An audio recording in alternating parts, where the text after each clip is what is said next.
There's a way to look down and see all these wonderful people that we knew saying nice things and maybe some other kind of things about us, but things that we're not too worried about being revealed. Then we've made some success in life. And I think in this room I probably know Dan the shortest amount of time of anybody here. Both Antonio and I, my name is Ed, by the way. Antonio and I were on the crew for the Western Region Little League softball tournament in 2023, almost exactly a year ago.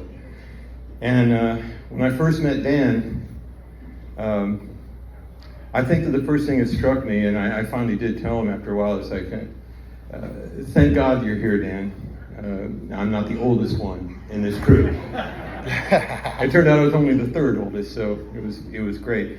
And we had a cast, there were 12 of us, and it was a crazy group of people that became instant family.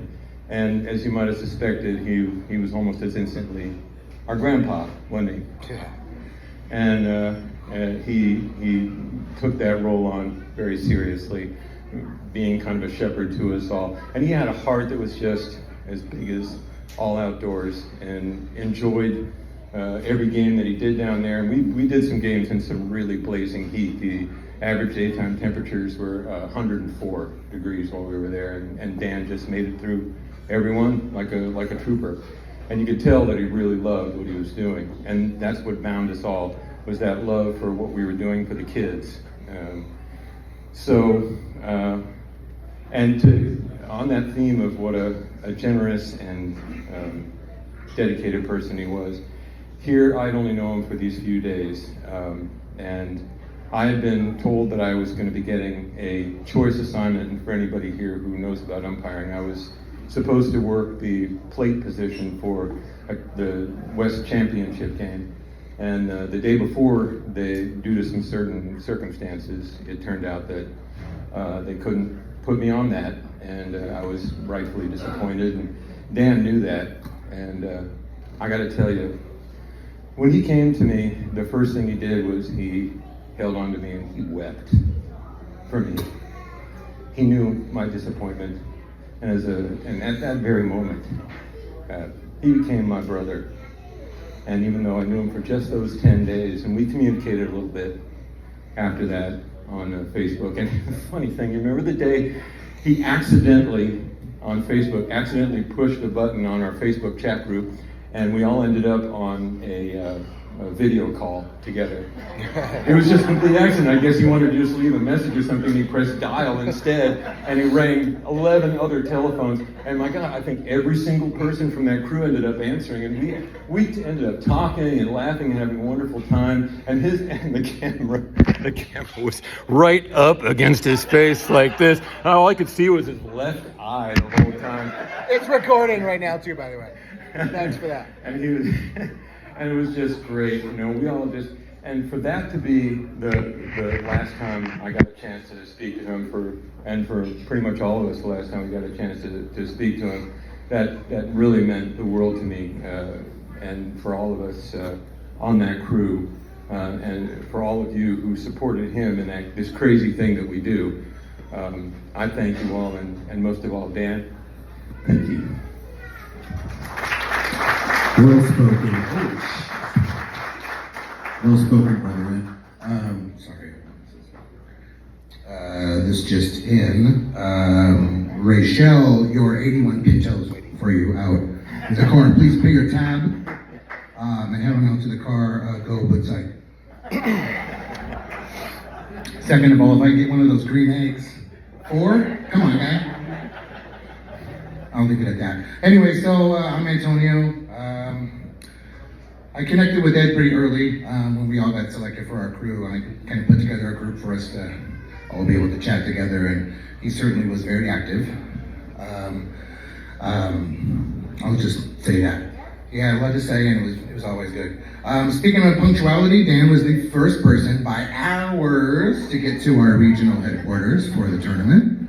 I was a little upset because I thought I was hours ahead of the crew, but no, there was an old dusty bag on the bed I wanted, so thanks for that, Dan.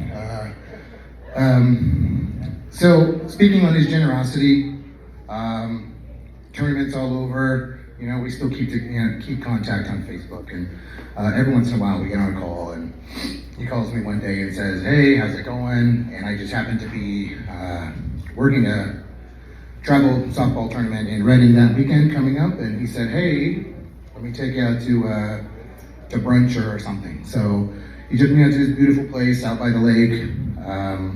We had brunch there, and we just had a great conversation, and he just talked and talked and talked, and then he listened to me talk and talk and talk, and he never interrupted. That's one thing about Dan. I'll always say he would listen to you talk until you were done talking. It was so generous of him, because I could talk a lot. So can Ed. And so It's not a competition. the next time I had a tournament up there, he said, "Hey, let me take you out to dinner. You and your lovely girl, Celeste." And I said, "Okay, well, you name the spot, Reading's your town." So he took us to this hole in the wall that looked like it could have been a tire shop.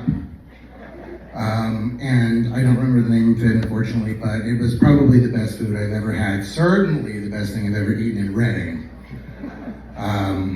And again, his generosity was just amazing. He just, you know, we tried to pitch in, and he absolutely wouldn't let us. And you know, he really just showered me and my girl with generosity, and it was amazing. So I'll tell one last story. I know she doesn't want me to tell the story, but we agreed. So there's been anyway.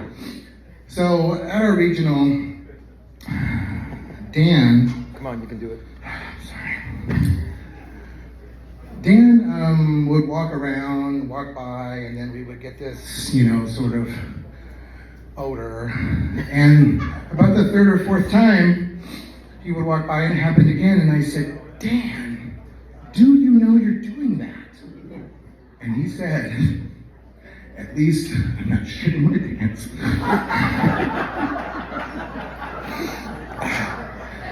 It's the best goddamn thing that's happened to me in the last 5 years at least. So, affectionately named Dan Captain Crop Dust. And so, a personal story on that, aside from the personal story you just heard.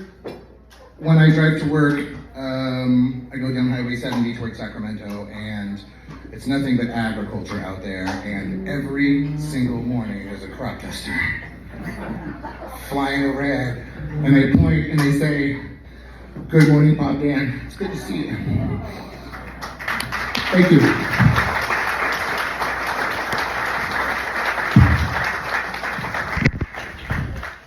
Anyone follow crop dusting? No? Okay.